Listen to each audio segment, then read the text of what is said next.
Hola, hola, ¿qué tal? ¿Cómo están? Muy bienvenidos. Son las 4 de la tarde en la ciudad de Buenos Aires. Estamos empezando con Dominio 3D, el primer y único programa dedicado al mundo, fascinante mundo de la impresión 3D. Así es. Hoy tenemos varias cosas muy interesantes para los que nos están viendo en vivo o ven esta versión en YouTube, la versión editada que subimos unos días después de este vivo que hacemos los viernes.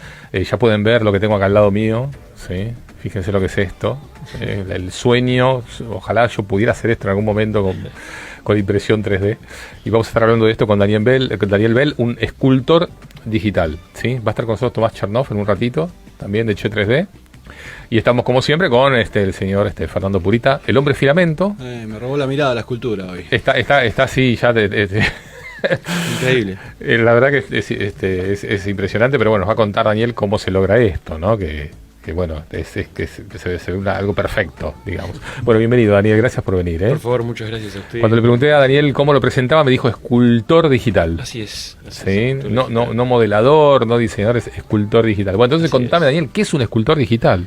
Bueno, el escultor digital básicamente se encarga de hacer casi lo mismo, podríamos decir, que el escultor tradicional, pero en un medio digital, como es la computadora y algún programa como el que manejamos nosotros, que se llama ZBrush, entre otros programas, ¿no?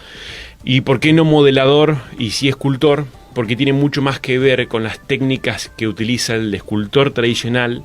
Está más relacionado con eso que con el modelado tradicional que conocemos nosotros, que es, AutoCAD o 3D Studio Max. O sea, se puede trasladar tu talento en la escultura tradicional a la digital. Sí, tranquilamente. Te propone lo mismo. Sí, de hecho yo arranqué un poco con la escultura tradicional y conozco muchos de mis compañeros en la empresa y gente conocida proviene de un medio y se pasa al otro o hace los dos, dependiendo a qué mercado estés trabajando. Bien, contame de tu formación, de dónde venís, de qué rubros.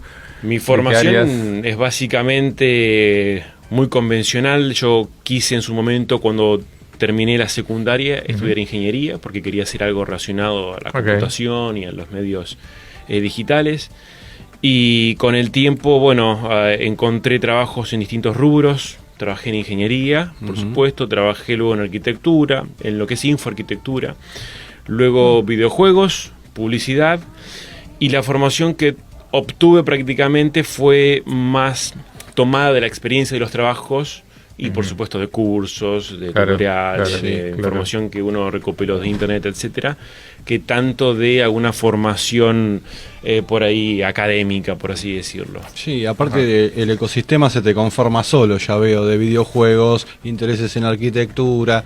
Terminó un poco en una rama artística. Así es. Convidado con lo digital y fue increíble lo que terminó, Así es, bueno, muchas gracias. Sí, de hecho, tenía como cuando arranqué, como les decía, estudiando ingeniería, que lo dejé porque era algo que yo sentía que no era lo que me gustaba.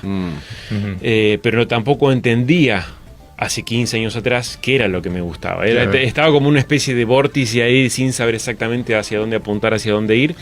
Y de a poco fui apuntando más hacia la parte artística que la parte técnica, por así decirlo. Diste un vuelco, ¿eh? La ingeniería es dura, es rígida, tiene un filtro grande. Sí, sí. Mismo arquitectura ya fue un poquito más artístico porque me dedicaba a hacer lo que son las animaciones y los renders de los edificios o lo que sea que se va a construir, pero no está construido. Claro, tiene la creatividad ahí. Claro, hay un poquito más de creatividad. Después videojuegos fue un poco mucho más relacionado con los personajes y la interacción con las personas, etcétera.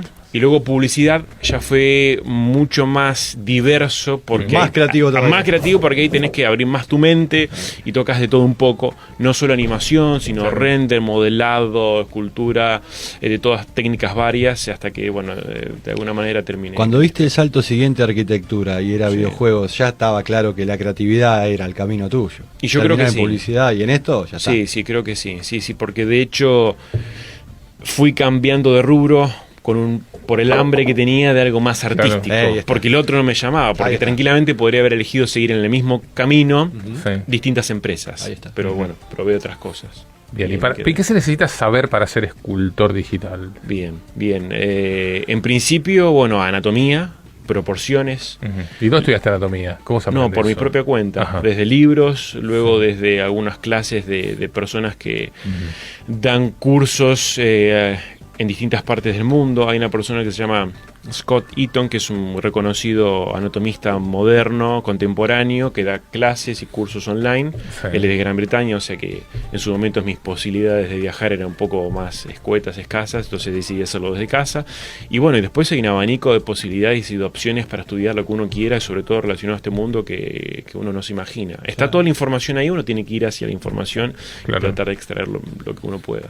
Claro. O sea, podemos considerarte un autodidacta. Soy un autodidacta, absolutamente. Sí, desde siempre, desde todo lo que hice. ¿Qué edad tenés ahora? 35 años. Sí. Arranqué hace 16, 15 años más o menos atrás, era bastante joven dentro de todo, pero el mundo digital no era el mismo antes que ahora, y sobre todo la información que uno podía acceder no era la misma. Ahora directamente, si uno quiere aprender lo que fuera que quiera aprender, se puede hacer a través de YouTube, etcétera. El conocimiento globalizado, o sea, tu maestro estaba en Gran Bretaña. Totalmente. Te transfirió el conocimiento a través de los cables. Sí. Eso 15 años atrás era mucho más difícil. Mucho más difícil. Sí, bien, y esto vos ¿para qué lo haces? Digo, esta escultura, por ejemplo, porque no es para vos un hobby, es un medio de vida hoy. Sí, es un medio de vida. Yo lo llamo igual hobby pago, porque me encanta lo que hago y me pagan, o sea que es un hobby que me pagan. ¿Y quién te paga por hacer esto? Hay una empresa que se llama, hay muchas empresas a nivel mundial, una de las más grandes que queda en Estados Unidos se llama Sideshow Collectibles, que es para la cual trabajo. Ellos... trabajo bajo un contrato de exclusividad, o sea que si yo quisiera trabajar para otros en este momento no puedo. Tiene sus pros y sus contras. Claro. Entonces, esta empresa lo que hace es trabajar para varias licencias, entre ellas Marvel y DC Comics. Claro. Entonces, de alguna manera, terminas trabajando para los grandes de la industria, por así decirlo, porque si quisiera apuntar algo un poquito más allá, no hay dentro de lo que hay. Claro. O sea, es el tope. A ver, te consulto, este tipo de empresas, ¿cómo funciona? De pronto, a ver, lo que yo supongo o entiendo, vos explícame después realmente cómo es, porque es lo que yo entiendo. Esta empresa, por ejemplo, tiene la licencia del Hombre Araña, ponele. Sí. Entonces puede hacer el Hombre Araña en la posición que se le ocurra, sino que se le ocurra, que supongo que Marvel le tendrá que autorizar, después decirle sí, ok, este Hombre Araña está ok. Exacto. Porque capaz que hacen el Hombre Araña, no sé. Delicado, no se te vaya a escapar una escama en el lugar incorrecto. Claro, van a estar viendo a ver si está todo bien hecho, si es lo que quieren mostrar, les autorizarán el modelo y ellos después lo comercializan. ¿Así funciona? Así funciona. De hecho, dependiendo cuán grande sea la empresa y cuánto trayectoria tenga, importancia, las licencias son un poco más abiertas. No solo tenés Spider-Man o el Hombre Araña, sino tenés básicamente el que vos quieras dentro de su universo. Claro. Si sos más chiquitito, tus licencias van a ser un poco más acotadas y también van a ser un poco más difíciles de poder tener ciertas libertades creativas. Cuando tu empresa ha logrado, o esta empresa ha logrado, tiene 20 años en la industria, casi 25 años lleva esta empresa haciendo coleccionables.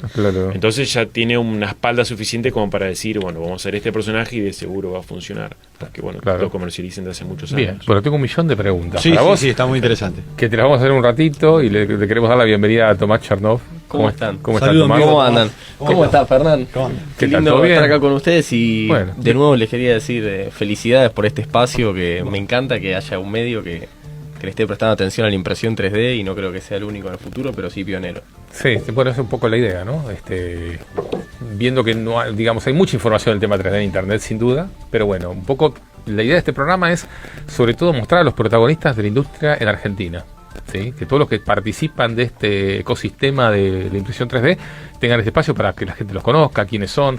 Después en Internet vamos a encontrar seguramente información de un montón de cosas, de consejos para tener una mejor impresión, cómo solucionar problemas, millones de cosas están y las podemos encontrar, o información de las novedades, pero un poco la idea es encontrar los protagonistas. Por eso te invitamos a vos, que sos un viejo protagonista.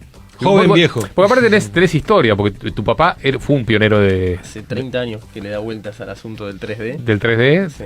¿Tu viejo cómo se llama? Mi viejo, que se llama Jorge Chernoff, él fue los primeros representantes en Latinoamérica de 3D Systems, que es la empresa que hace 6 años antes de que empiecen a trabajar juntos desarrolló la impresora 3D de resina que conocemos como SLA, después la impresora que conocemos como polvo, que es SLS, y después de muchos años incorpora la tecnología FDM, que es la que todos conocemos, cuando su competencia Stratasys compra la empresa MakerBot, 3D Systems compra la empresa Bits from Bytes, que fueron los primeros que comercializaron impresoras RepRap del mundo. Ajá. Yo no sé si el público que nos escucha entiende toda la No estamos hablando de prehistoria de verdad. Sí, pero entienden la terminología. Nuestro público conoce lo que es una impresora RepRap. Bueno, y entonces 3D Systems compra Bits from Bytes a como $400 millones hace unos 8 o 9 años, porque su competencia Stratasys había comprado MakerBot a $400 millones, número más o menos 20%. Tomás, discúlpame, me parece que Stratasys se llevaba el mejor partido en FDM con MakerBot, ¿no? Había que Stratasys responder. fueron los que inventaron FDM. Stratasys siempre fueron líderes en FDM. Había que apurarse. Ellos tenían las Uprint, ¿no? Era como la impresora más económica 3D, la impresora 3D más económica era la Uprint, que salía $20.000. Y se terminaban de absorber a MakerBot.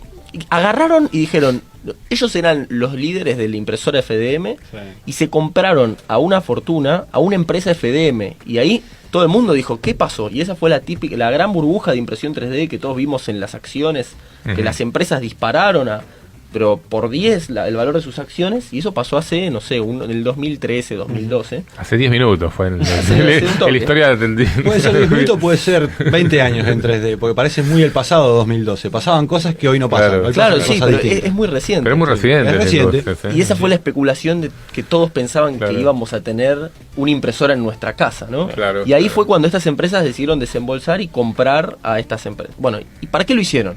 ¿Por qué Stratasys, que eran los líderes en FDM, compran MakerBot, ¿no? Que todos conocemos esas máquinas, son muy conocidas. Sí. Porque querían estar en todas las casas. Y 3D Systems dijo, nosotros no vamos a hacer menos. Y se compraron Bits from Bytes, esta empresa inglesa. Y le dijeron, nosotros pagamos más plata por ellos.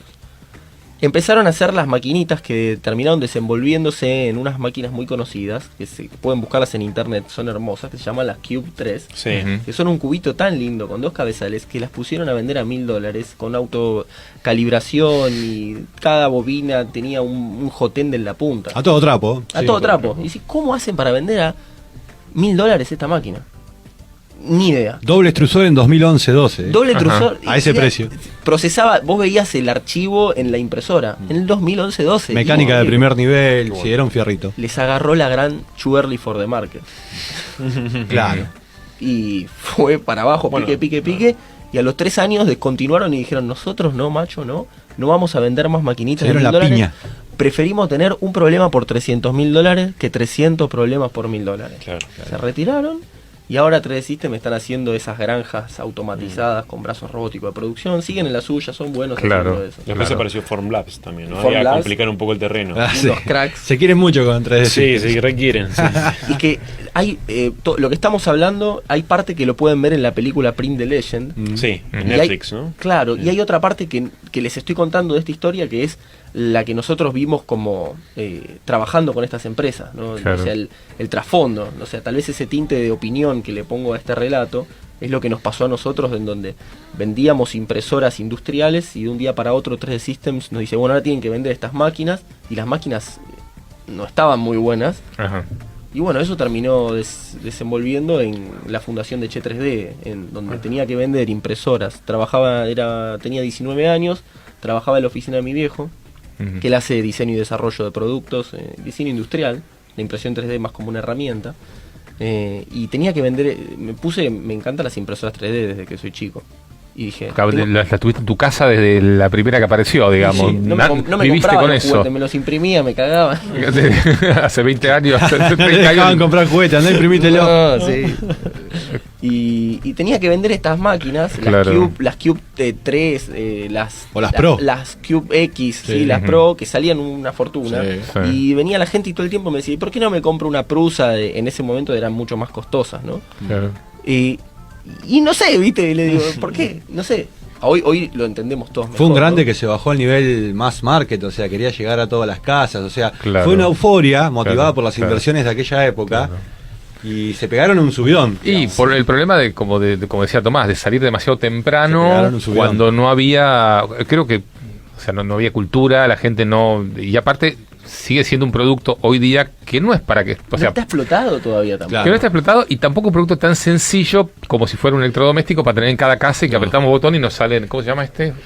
Daredevil. Nos salen Daredevil. Sí, creo que a Daredevil le metieron muchas horas de amor. Sí, yo dije amor, dije lo mismo. No, pero yo escuché varias veces notas en la radio de gente diciendo, bueno, te compras una impresora e imprimes cosas en tu casa. Claro. Pero es de alguna manera es un en falso el medio mensaje. En el medio hay algo. ¿De dónde? No, te lo bajás o los comprás, claro, pero no lo que vos querés exactamente, lo que está. A no ser que modeles y aprendas. Claro. Y bueno, eso es otra cosa. Claro. En unos años, no sabemos cuántos va a venir. Sí. Y nosotros, bueno, fuimos haciendo ese camino en Argentina hace unos años, cuando estaba todo fomentado para fabricar acá en Argentina, y el contexto era fabricarse en Argentina y estaba todo cerrado la importación y la máquina no competía contra máquinas de China, y fabricamos 500 máquinas. Era un pequeño MakerBot Che3D. Era, en un momento, yo tenía 22 años ya en ese momento. Che3D, la empresa que fundaste y en la que seguís trabajando. Hoy digamos, seguimos trabajando. Hablando, hoy nos profesionalizamos. Ajá. Estamos trabajando con otro tipo de clientes, estamos haciendo otro tipo de proyectos. Sí. La empresa se estructuró y creció de una forma organizada. Cuando tenía 22 años y armábamos impresoras 3D, hacíamos un asado el viernes a las 2 de la tarde y venía un cliente y había un chico que estaba haciendo asado. El espíritu de garage. Pero en eso estuvo muy divertido, solo que cuando abrieron la importación y las máquinas van tendiendo a la automatización, no nos dio el cuero en Argentina para hacer, lamentablemente, por no fondear inversión y demás, un producto competitivo como las maquinitas que se importan hoy de China. Sí. Hay empresas que subsistieron de esa forma. Nosotros nos convertimos en distribuidores y representantes de empresas de afuera, y nos dimos cuenta de que nuestro foco es otro. Claro. Hoy estamos haciendo optimización de procesos productivos con impresión 3D. Okay. Hoy a la mañana estuvimos en un cliente, en un campo que hace en cultivos hidropónicos, y estamos encarando una fabricación de 500.000 piezas. Hacemos preseries con impresión 3D para validar la forma, y después aprovechando que siempre podemos hacer un beta del producto con impresión 3D, logramos optimización con inyección de plástico, donde somos mucho más competitivos que proveedores normales, en donde tenés que ir directamente al molde, tenés que hacer una inversión dura, te tirás a la pileta sin saber si va a funcionar bien la pieza. Claro. Ese tipo de cosas. O sea, saliste del mercado de fabricar impresoras, prusas. O sea, hoy estás viste que para ese lado no va la cosa. La fábrica. Y para ser competitivos hoy en Argentina es muy difícil hacer un negocio escalable, ¿no? Si podés fabricar y vender un par de máquinas, pero escalable, no le podemos competir a las máquinas chinas. Claro. Nosotros estamos cualquiera por DHL se trae una máquina de AliExpress. Estamos importando por barco máquinas de China y estamos vendiéndolas por Mercado Libre a rolete. Y no es nuestro foco, pero ¿por qué podemos hacer eso? Porque tenemos una estructura de garantía, soporte técnico, un encuadre legal y contable que nos permite poder vender máquinas de China, darle garantía a los clientes, capacitarlos, darles los insumos. Tenemos eso armado. Eso nos quedó de cuando fabricamos máquinas. Y competimos contra un montón de gente que importa las máquinas de China, que no tiene soporte técnico. Te la tira por la cabeza, comprar y arreglate. Y se compran un problema. El diferencial de él es el conocimiento, claramente. Y los chicos que trabajan en Che3D, que están hace más de 5 años con impresión 3D, entonces ya la huelen la máquina. Armaron máquinas, o sea que si hay un defecto técnico saben dónde está el problema, es mucho más fácil. Claro. Este nozzle a este Joten le metieron ABS y lo mira al cliente. No, le metiste ABS. Bueno, un poquito. Se pudo haber mezclado. Hay cosas que se empiezan a leer de lejos, de verdad. Sí, es cierto. Claro. Sí, muy interesante. Bien, la verdad que está súper interesante todo lo que comentás, y muy buena la introducción con un poco la historia en 2 minutos de un breve repaso.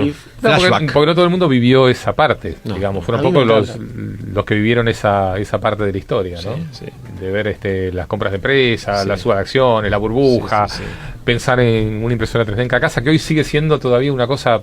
Pero vos también, Claudio, me acuerdo, agarraste la impresión 3D de hace ya varios años. Somos un par de años. Old School de acá, me parece. Un par de años que en esto parece nada. Digamos, hay gente que está hace más, pero muchas veces hablamos con gente que está hace 5 o 6 años, como si fueran, digamos, gente que está 6 históricos. Son antiguos, sí, para atrás. Muy históricos. Yo en 2 años me considero bastante nuevito todavía. No, 2 años no. Ya está, ¿no? Nosotros nos conocimos hace un 3 poco años. Más, 3, un poco más. Sí, ya ni me acuerdo. Bueno. Te estás quitando años ya. Sí, la vejez que me hace. Sí, 2 años, sí, más o menos. Y sigo usando la misma impresora y la sigo cada tanto. Ya estoy aprendiendo y la tapo menos, digamos. Se me tapa menos. Es una Printbot, ¿no? Una Printbot, sí. Mira, a Printbot le pasó, yo les doy un punto cerró, de vista. murió. Cerró y ahora están como, casi voy a decir algo que no es, pero como que levantaron el fondo de comercio y la van a volver a hacer. Y la verdad que estaban buenísimas las maquinitas. Estaban buenísimas, pero les pasa como que el problema Sí. con impresión 3D Sí. a nivel negocios, Sí. que pasa alrededor de todo el mundo, es lo mismo. La expectativa Ujú.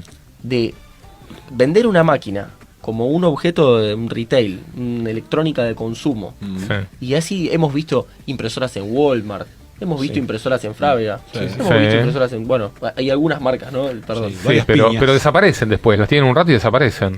Claro. ¿Qué es esto? No, ¿Qué- claro. ¿Para qué lo voy a usar? Es como una tostadora que sé que hace una tostada. La gente no lo termina comprendiendo. Hay que darle más horas de aire a Dominio 3D para que la gente lo compre. Claro. Después Para- hablamos con Frávega y todo eso. Perdón, dije marca. Y falta un poco de esto que está pasando acá, como dice Fernando. Sí. Difusión, explicar, hacer Información, docencia, A ver, van a buscar un culturizar. radiograbador a Frávega, a nadie Claro. le tenés que explicar lo que es. No. Bueno, Sí, todavía hay que explicarlo y muchísimo. Y los que lo Muchísimo. van entendiendo le van encontrando la aplicación, ¿no? Sobre todo en procesos industriales, lo que comentabas recién, ¿no? En industria está hace muchos años sí. la impresión 3D, Sí.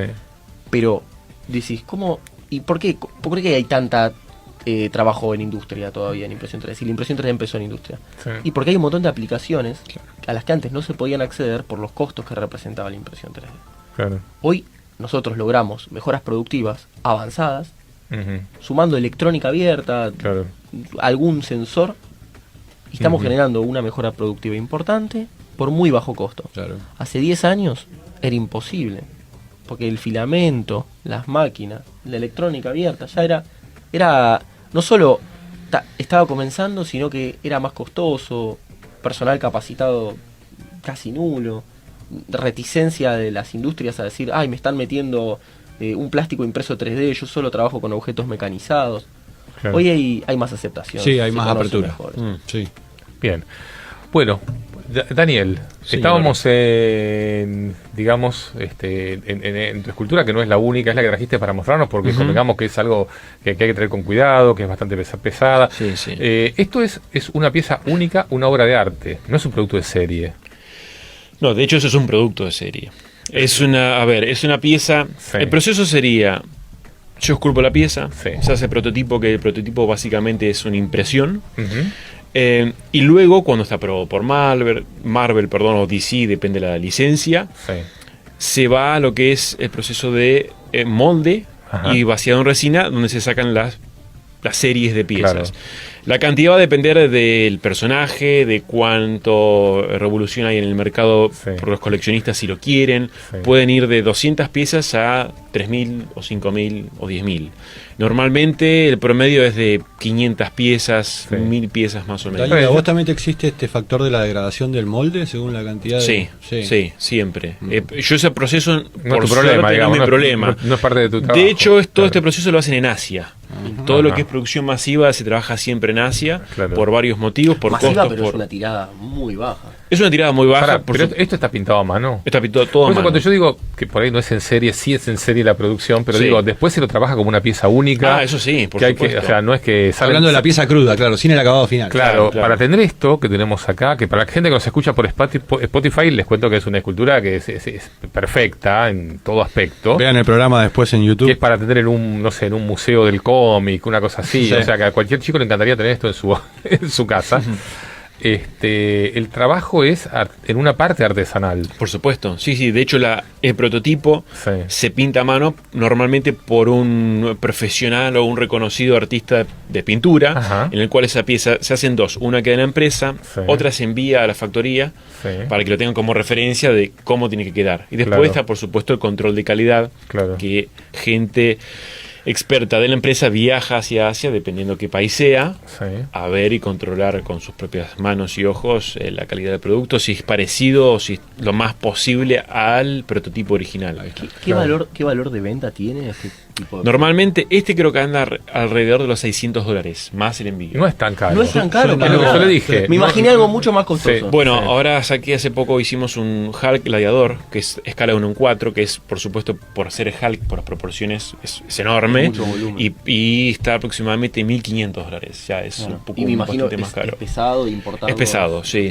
Normalmente algunas piezas están hechas casi huecas con una pared, pero si vos lo levantás esto, pesa unos 10 kilos fácil. Entonces, 10 kilos pesa esto. Y fácil. ¿Este también? Sí, Wow. sí. Por ahí un Sí, poquito mirá, menos solo porque... solo la cabeza. Claro, mira. También. Pero hay piezas que pesan hasta inclusive más, 10, Wow. 15 kilos. Esta está un poquito más baja porque es una pieza chica, pero normalmente son sólidas. El paraíso del coleccionista. Claro, Sí. el cliente de esto es el coleccionista, Es el coleccionista. o una casa de cómic, algún lugar que quiera tener ambientado Sí. con... El cliente Claro. principal es el coleccionista. Claro. Acá quizás es un mercado que no existe el mercado, pero no es tan grande, por supuesto, como en Estados Unidos y otros países, o Asia también. Y después en Europa tenés coleccionismo, pero quizás a figuras un poquito de menor escala. Están las miniaturas allá. En Europa, todo lo que es España, Italia, las miniaturas, vieron, no sé, por ejemplo, Warhammer o piecitas de la Segunda Guerra Mundial, o representaciones de alguna manera más cercanas a lo que las personas quieren. Sí. Es un poquito distinto el mercado, Ujú. pero sí, en Estados Unidos claramente es el... Norteamérica siempre es big. Y no queda otra. Y son muy fans los norteamericanos Claro. de este tipo de Sí. cuestiones. Y es que si a mí me gusta, sí. y por $600, que para un norteamericano no es mucho, para un fan creo que no es mucho. no. Lo pongo adentro de un tubo de vitrina y me muero. Bueno, las vitrinas Claro. que se arman son increíbles. Sí, Algunos con luces adentro, con vidrios. Acá en Argentina hay un mercado, las tiendas de cómics, Sí. hay cada vez nuevas tiendas de cómics. Sí, de hay hecho... un público, vas a la Comic Con, explota. Sí, está creciendo. Sí. Yo estuve hace poco y es increíble, no se podía caminar. ¿No? Sí. Esto, o sea, yo creo que pones esto en la Comic Con y hay un montón de público que viene. Ah, por supuesto. No, sí. De hecho, acá creo que cerca hay un bar temático que es de un amigo que vende figuras de estas, que se llama Nowhere Collectibles, que vende figuras y además vos podés ir, te tomas algo y ves y Claro. observás, porque es como vos dijiste, es una especie de museo. Claro. Vos podés, si no vas a comprar, al menos podés ir a ver, Sí. y si sos Claro. un fanático del mundo del cómic o de los superhéroes, está bueno, es entretenido. Bien. Bueno, vamos a hacer una pequeñísima pausa para dar el lugar a nuestros auspiciantes y enseguida continuamos con más Dominio 3D. Ya volvemos. Cuttercraft, impresoras 3D, producción nacional con calidad de punta mundial. Potencia tu desarrollo. Búscanos en Google. Cuttercraft. Grilón 3, filamentos para impresión 3D de NTH Grilón. Desde 2014 acompañando el desarrollo de la impresión 3D en Argentina. Visítanos en nth.com.ar o en Facebook y conoce nuestra red comercial y gama de productos. Grilón 3.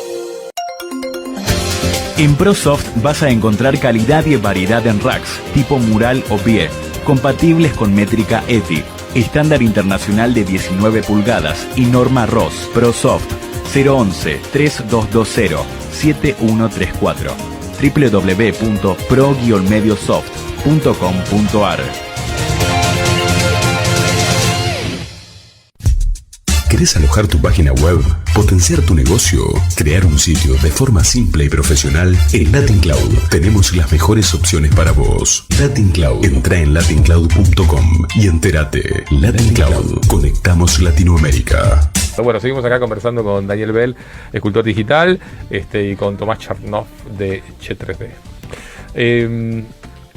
Una cosa importante que siempre acá comentamos, Tomás, en el programa es un poco pensar cuál es el futuro de la impresión 3D. ¿Vos para dónde ves que va todo esto? Si tuvieras que hacer un poco de futurismo, Me encanta. ¿para dónde? ¿Quién va a comprar a quién ¿Para dónde ahora va? en el futuro? Me gusta mucho la pregunta. Depende de qué punto de vista. Vamos a hablar a nivel mercado económico global, ¿no? Sí. A nivel negocios. Hay ciertos rubros de impresión 3D, como hace 10 años todos sabíamos que cualquier nicho que uno ataque de impresión 3D y le dé un camino de desarrollo para adelante, iba a tener un muy buen negocio entre manos. El público que nos está escuchando, que nos está viendo, hoy tienen esa misma posibilidad, solo que van a encontrar un montón de colegas Está segmentado aparte ahora. Está segmentado, hay un montón de gente haciendo joyería, ortodoncia, figuras de colección, piezas mecánicas, arquitectura, y por donde quieran, casi en cualquier rubro, cualquier carrera, tiene alguna aplicación. Desde la parte legal, nosotros hemos hecho para pericias forenses, hemos trabajado casi con cualquier rubro. ¿Pericias forenses en qué? Es medio... Otra vez necrófilos, Claudio, otra vez. Ayudamos en un caso de un femicidio. No, hay cada trabajo de Chester muy interesante. Sí, por eso. Pero teníamos un caso en donde habían... Es muy fuerte lo que voy a contar, para audiencia que es impresionable. Bueno, contalo de una manera que nadie... Va a ser un esfuerzo. A una chica le dispararon un escopetazo. Que la bala penetra en el cuerpo, las imágenes, se ve como penetra en diagonal desde arriba y fue quemarropa. El acusado dice de que por error se disparó desde una mesa de luz y que la bala debería haber entrado perpendicular al cuerpo.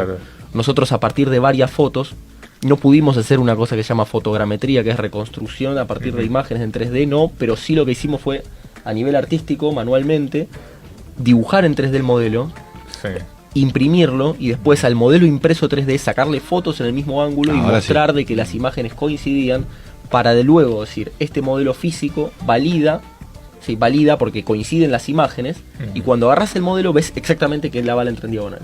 Y eso fue una prueba clave para que el abogado defensor de la familia, lamentablemente la chica había fallecido, pruebe de que el tiro había sido a quemarropa y en diagonal. Claro. ¿Y cómo se le ocurrió a un abogado buscar esa prueba?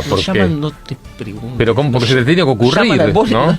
No preguntes, ponen impresión 3D en Google. Nosotros nunca pagamos AdWords, pero no sé, aparecemos primero y nos llaman por cosas muy raras. Claro. Otra cosa rara, porque la verdad que... No, tengo una colección. Contanos alguna cosa rara. Porque Sociedad de Halconeros Argentina, que reentrenan halcones lastimados y los reentrenaban. Antes, un dron... vamos a decirlo, también son cosas. La próxima anécdota vamos a hacer una más tranquila, pero un halcón embalsamado, que pobre estiró la pata del ala, lo que sea, lo tenían embalsamado y lo colgaban abajo de un dron. Entonces el halcón, cuando se lastima el ala y lo van reentrenando, tiene que seguir al halcón-dron. O sea, ¿y por qué sigue al halcón-dron? Porque sigue a su... No sé. La otra cosa que vuela es lo que tienen que seguir. Y sigue al halcón. O sea, lo que ellos encontraron es que colgaban un halcón embalsamado del dron y el halcón que se estaba reincorporando, que se lastimó un ala, porque lo usan, por ejemplo, para plagas de palomas y demás cuestiones.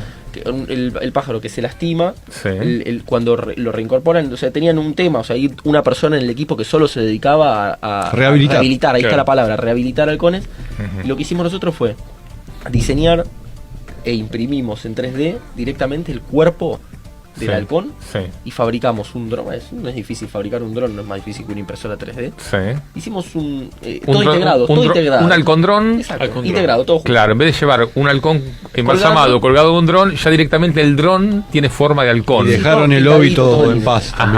Lo puedes comercializar así, halcón dron. El halcón dron. Fue rarísimo cuando cayeron con halcones vivos a la oficina. Y una de las chicas, ¿para qué? ¿Para escanearlos? Escaneamos el embalsamado y nos mostraron cómo era el vivo para poder copiar, para entenderlo. Y una chica en la oficina, una secretaria en ese momento, que se pegó. Acaba de llegar el halcón y se soltó. Hay un pájaro en mi escritorio. Bueno, la última necrófila, voy a echar una sola. A ver. Porque parece que 3D con esto tiene algo que ver. Bueno, lo de la urna funeraria es normal, las piden en 3D. Urnas funerarias. La urna la piden. Bueno, lo que hay que tener cuidado, como se acuerda que estuvo Alexis Rodal acá, que dijo que ella le pidieron lápidas y que después con el sol las lápidas impresas en 3D se le empezaban a retirar las lápidas. Muy bien. Eso hay que tener cuidado. Queda bien para la escena de zombies. Bueno, pero no llegué a la anécdota funeraria. Bueno, y entonces, visitando uno de los comercios en una ocasión, me quedo, a veces escucho el mostrador a ver qué interesante veo.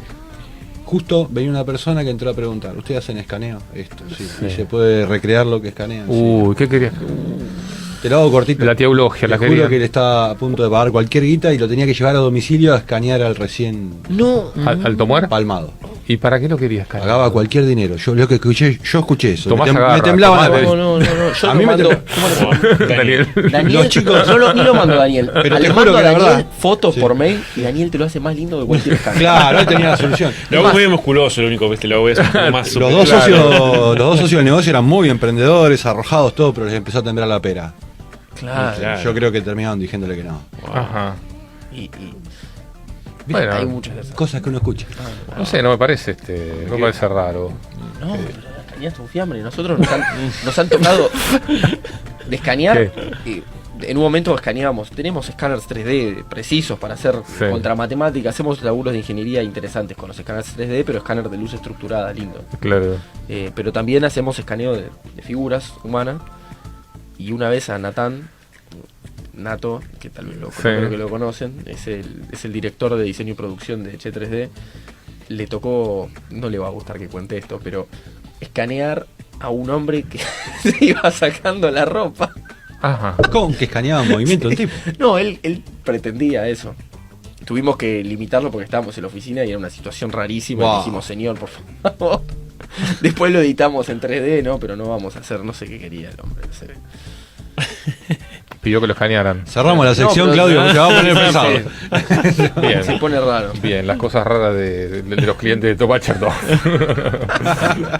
Bien, Daniel, entonces esto, a ver, recapitulando un poco todo el tema de producción. Primeramente, ¿cuánto tiempo te toma hacer esta escultura, el diseño, ¿no? el modelado, el modelado de... Y más o menos, dependiendo de la complejidad o del personaje, unos 2 meses y medio aproximadamente. Esto, por ejemplo, te tomaría unos 2 meses. 2 meses más o menos, sí. Porque hay, por supuesto, hay procesos de aprobación, de preaprobación, donde uno va también modificando cosas. Justamente, ¿cuáles son las etapas? Primero que te dicen, mira, vamos a querer hacer esto, ¿qué te mandan? Fotos, imágenes. Claro, lo primero que te dicen es, dependiendo de las compañías, pero lo normal sería, mira, Daniel, ¿qué proyectos te gustaría trabajar? Porque hay algo muy interesante que no todas las compañías lo hacen o tienen en cuenta, pero que el artista va a trabajar mucho mejor, el resultado va a ser mucho más lindo si hace algo que le gusta.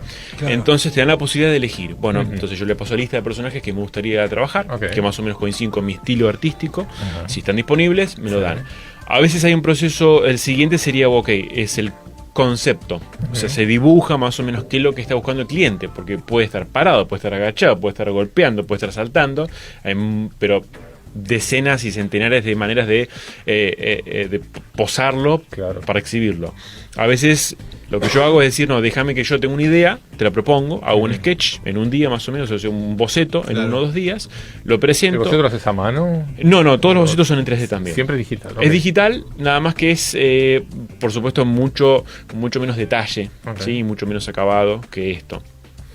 Entonces lo mando, la empresa, si le gusta, lo manda a probar a Marvel o a DC, dependiendo de la licencia, y ahí después viene de vuelta, este proyecto está aprobado, quizás con este o este cambio. Por ejemplo, hay cosas a tener en cuenta con las licencias, sobre todo Marvel, que no les gusta y no te permiten, vamos a decirlo de la manera más sutil posible, que la parte de entrepierna no sea demasiado grande, no sea muy abultada, por así decirlo. Sí, se fija mucho. ¿Tiene que tenerlo o no? Apenita. Apenas. Que no sea un Ken, o sea, pero tampoco que te vayas para otro lado. Porque esto es un producto que teóricamente lo van a comprar, lo van a exhibir, lo pueden comprar un niño, qué sé yo. Entonces, esto muy... le dan bolilla a esas cosas. Claro, y por ejemplo...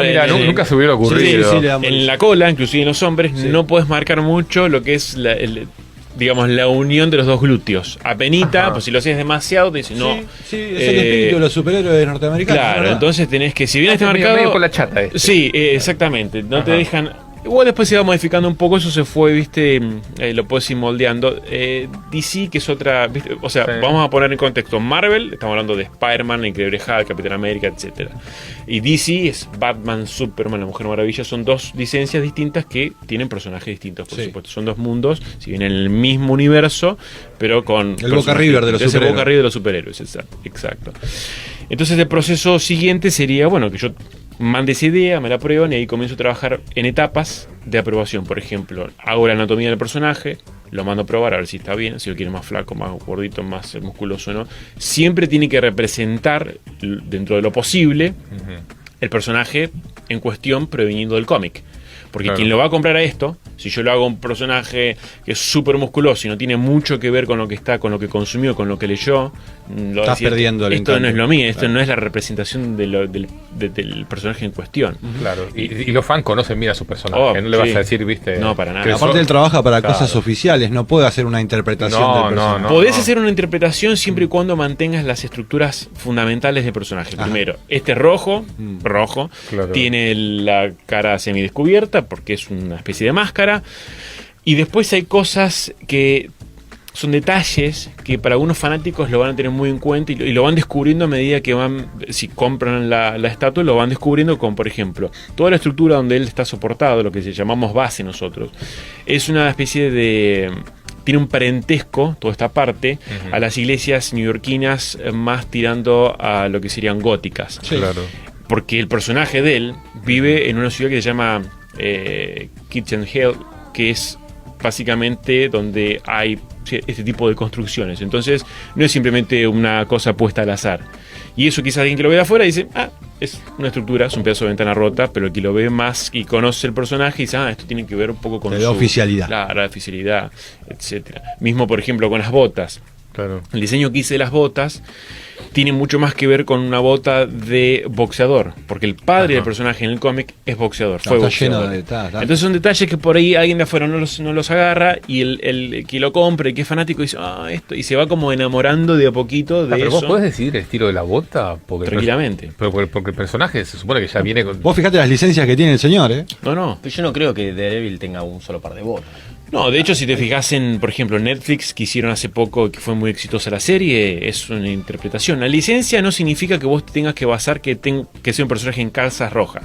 O sea, porque normalmente cuando los cómics se inventaron, sobre todo los personajes que fueron hace, no sé, en los años, en los 80 por ahí, no me acuerdo exactamente cuándo salió pero eran dibujos muy simples, muy simplificados, donde vos veías un tipito vestido rojo.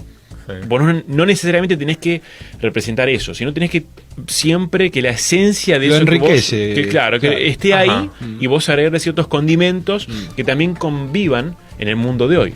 Porque si vos, por ejemplo, pretendés atrapar a una generación de, vamos a decir, entre 20 y 30 años, si ve un personaje en calzas, no le va a gustar. Quizás eso le gusta mucho más a uno de 40 o 50 que quedó fanatizado. Batman y Robin. Claro, y que les encanta eso y que lo moderno por ahí no les atrae.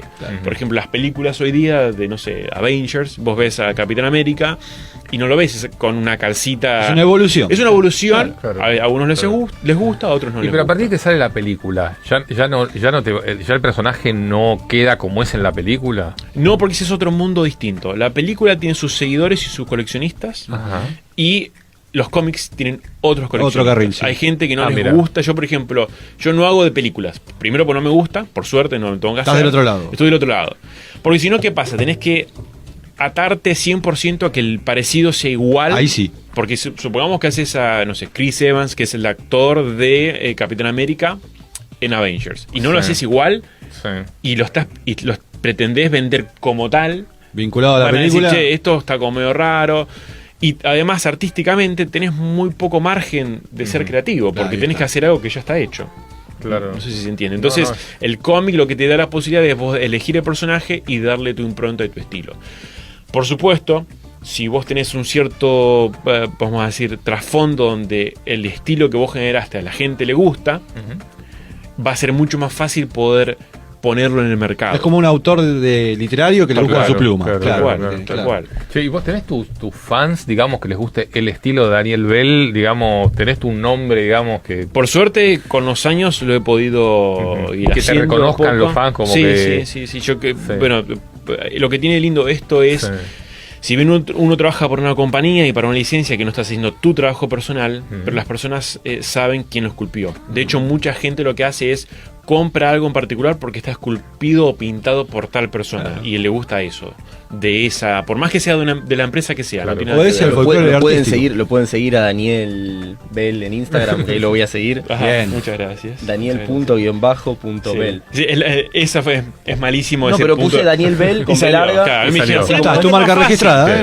Igual la gente sabe que vos no lo pintaste, digamos. Vos hiciste solo el modelado. Yo hice la escultura y más después digital. Lo pintó un chino. Sí, por supuesto, lo pintó... pero con tu diseño, con tu modelado. Claro, digamos. Exactamente. A ver, la pintura original, quien le da la característica de dónde van los colores, normalmente yo lo que hago es proponer el esquema de colores. La paleta de colores, claro, el render. Que de hecho en mi Instagram o mi ArtStation hay mucho de eso, de lo que son las imágenes de proceso. En donde yo digo, bueno, por ahí estaría bueno si vienes todo rojo, que este rojo sea un poquito más oscuro para tener un poco más de tonalidades distintas. Entonces yo lo que le entrego a la empresa no solamente es la escultura en gris, por así decirlo, sino también renders, o sea, imágenes tomadas con los colores. Es como una guía de proceso. ¿Te diste cuenta que volviste a la ingeniería? Volviste a rozar la ingeniería. Y de alguna manera tiene mucho que ver. Claro. Cuando decís que esto te toma 2 meses, ¿solo te dedicas a 2 meses exclusivamente a esta figura? Sí, a veces... ¿Cuántas horas por día? ¿Cómo trabajas? Y mira... Vamos a hacer un poco de ser honestos. El trabajo del artista tiene mucho que ver con la motivación que tenés para poder hacerlo lo mejor posible. Entonces hay días que puedo trabajar 8 horas, hay días que trabajo 4 y hay días que trabajo 15, dependiendo cuán motivado o inspirado estoy para hacer esto, porque hay que, a ver, uno cuando encara un proyecto a este nivel, donde vos sabés que miles de personas van a pagar X cantidad de dólares por un producto que tiene que estar lo mejor que se pueda, la mejor representación del personaje, vos tenés una responsabilidad en tus hombros bastante grande. Entonces vos tenés que tratar de, o al menos lo que yo intento, es de poner, como decimos los argentinos, toda la carne en el asador para que salga lo mejor, lo más lindo posible. Sí, que depende de tu inspiración. Vos no podés, por supuesto, a todo el mundo gustarle, porque a uno va a decir, no me gusta la cara, no me gusta esto. Pero bueno, la idea... Vos tenés que estar conforme. Claro, sí, y por supuesto escuchar a quienes son tus clientes, que básicamente al final del día son los que compran a la empresa, pero están comprando cosas que por ahí te siguen un poco a vos, o al pintor, o etcétera. Pero más que nada, cuando se habla de la escultura, la gente sabe que, por ejemplo, esta empresa SideShop tiene buena calidad en general, acorde a los costos. Hay otras empresas que se han hecho cierta fama, buena o mala. La reputación siempre va de la mano de la empresa, pero también de los artistas. Sí, claro. Convengamos. ¿Tengo una consulta? Sí. Me imagino que debes tener en cuenta cuestiones productivas a la hora de diseñar, como por ejemplo el centro de gravedad para no perder estabilidad, o el ángulo de desmolde de cada una de las piezas.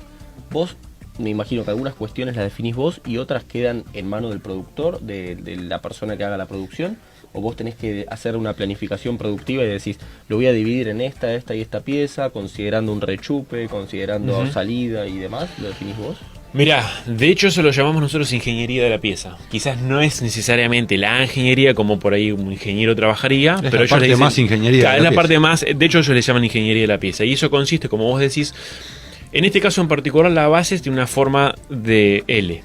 Entonces si vos no balanceás bien el peso, lo que puede pasar es cuando vos pongas el muñeco arriba, se le vaya por un lado. Y eso causa una ruptura, causa a la empresa reposición. Percepción o mismo, de calidad baja. Claro, tal cual. O cómo no se dieron cuenta de esto antes, etcétera. Entonces eso hay que tenerlo siempre. Lo que es, como vos decís, el centro de gravedad, yo eso es lo que hago. Yo antes de aprender ZBrush, usé 3 Studio Max. Entonces para algunas piezas lo que hago es lo cargo ahí, los pongo como algo simulación física de cuerpos rígidos y asigno pesos más o menos a los acordes a los que debería. Simulas la escena con pesos. Y ya veo qué pasa. Si lo veo que se está yendo un poquito para acá, lo voy corriendo. Pero todo tiene que ver en la composición general. Porque no solamente hacer un personaje ahí en la pose. Tiene que ver qué pasa. El personaje tiene 360 grados de vista. Pero vos tenés que centrarte en el frente y en las 3/4 derecha e izquierda, por así decirlo, ¿no? Porque es en la que normalmente, si ven, en una exhibición como la Comic Con, lo pone en una vitrina y lo ves de todos los ángulos. Tenés que, no es que, la espalda no me importa, no, tenés que interesarte por todo. Por eso, desde el ángulo que vos lo mires, sea esta, sea cualquiera, tenés que tratar de que, además de ingeniería cierre, que el concepto y la composición esté acorde. Y luego se cortan, por ejemplo, estos. Ahí le sacó la cabeza para los que nos escuchan por Spotify, le sacó la cabeza. Claro, le saqué la cabeza de cuajo. La cabeza, como muchas partes, vienen con algo que se llama un macho. Bueno, eso lo sabés, pero me imagino desde hace rato. Es como un dado. Claro, eso lo llaman la llave. Y esto se hace en prácticamente toda la pieza. Esta pieza creo que tiene unos 40 o 50 partes, más o menos 40 debe ser. ¿Tiene algún injerto magnético o son todos magnéticos? De hecho, mirá, están ahí adentro. Qué y bien. si vos lo... O sea, el mismo mirá, agarrá la cabecita que está ahí y acercásela a la que está allá abajo. O sea, los moldes son avanzados al nivel de que tienen una posición, los moldes tienen una posición de colocación de los imanes y después se le hace como una colada. Exactamente. Y dejando adentro los imanes. Adentro los imanes. Son imanes muy potentes. De hecho, en este caso, por ejemplo, están todas puestas con macho y hembra, pero por temas de producción, algunas ya vienen ya soldadas, o mejor dicho, pegadas, por así decirlo. No te das cuenta, pero usa el mismo principio. Las manos, los hombros. La idea también es ocultar los cortes, y los diseños del traje están teniendo eso en consecuencia. Digamos, vos tenés que considerar dónde vas a cortar para que no se vea una línea de corte. Claro. Entonces, en una articulación, ese tipo de cosas. Bueno, vemos que el $600 tiene un porqué, hay mucho valor agregado de ingeniería. Sí, ya que hablaste de dólares. Es económico, me parece. Sí, me parece barato. Cada vez me gusta más, quiero uno. Sí, creo que lo podemos sortear, un grandísimo negocio. ¿No? Pero el principal valor agregado es la marca y el personaje. Sí, claro. Y además estamos pensando de que no sos el único modelador senior que tiene la empresa, no, y estás hace muchos meses haciendo personajes y hay una gran cantidad de productos. Sí. Digo, la industria de los cómics es enorme por donde la miren. Esto es un nicho puntual muy interesante y que, digo, es sumamente atractivo visualmente. El entretenimiento, de hecho, es una de las industrias que más dinero viene creciendo. Genera y viene creciendo nosotros, a nivel mundial. Bueno, nosotros ahora tengo otra empresa aparte de Che3D que se llama Peak Studios, es el primer canal de streaming 24/7 por Twitch, en donde contratamos a los principales streamers y gamers, influencers de la escena en Argentina, con influencia en Latinoamérica, de habla hispana, y armamos un estudio de 400 metros cuadrados acá en Colegiales, cerca de Che3D. Distrito Audiovisual. Distrito Audiovisual, exactamente, y vamos a producir contenido de entretenimiento donde vamos a tener personas jugando videojuegos en vivo, programas similares a los televisivos, pero todo transmitido por streaming, con la interacción que tiene la posibilidad del streaming. ¿Quién hubiera pensado hace 10 años atrás? No, lógico. Y digo, si algo va a destronar la televisión, ya está destronada. Sí. Purita, nos estamos yendo. Nada, nos quedan un minuto. Voy a soltar la mitad de las cosas que quería soltar. Bueno, ¿va a soltar algo? Lo más seguro. Suelte. Sí, en forma de texto o de voz. A ver. Venimos un poquito desde 2013 como fábrica, acompañando. Hablamos de Grilón. De NTH Grilón. Acompañando las preocupaciones del tema del medio ambiente. ¿No? Sí. El plástico tiene mucho que ver con eso. Estos últimos 2 años, la problemática está bien madura. Bueno, así que estamos en tratativas nosotros ya para hacer recupero de residuos de los que no se usa de parte de nuestros filamentos, que básicamente son los carretes. También puede ir hacia filamento que no se usó, piezas que no se usaron.